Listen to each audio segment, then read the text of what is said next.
Hello guys, in this video I will tell you about the future indefinite tense.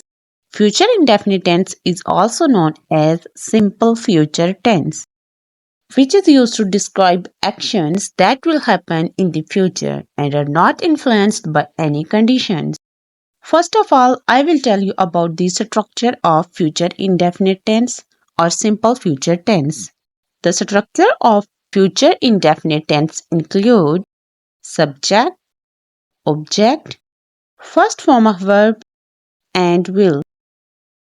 Let's clear the concept of future indefinite tense or simple future tense through some examples. I will go to the store. Is it a future indefinite tense? Yes, it's correct. Because in future indefinite tense, first form of verb and will is used. So in this tense, go is the first form of verb and there is the use of will, which shows that it is the simple future tense or future indefinite tense. Let's consider another example.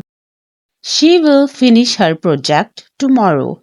In this example, first form of verb finish and will is used, which shows that it is the future indefinite tense or simple future tense. Now I will tell you about the negative form of this tense. In negative tense, will not is used before the base form of verb.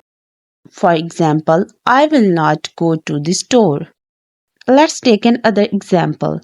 She will finish her project tomorrow. The negative form of this tense is she will not finish her project tomorrow. As in this example, will not is used before the base form of verb, which shows that it is the negative form of future indefinite tense or simple future tense. Now I will tell you the interrogative form of this tense. In interrogative form, will is used before the subject and question mark is put at the end of the tense. For example, I will go to the store. The interrogative form of this tense is will I go to the store?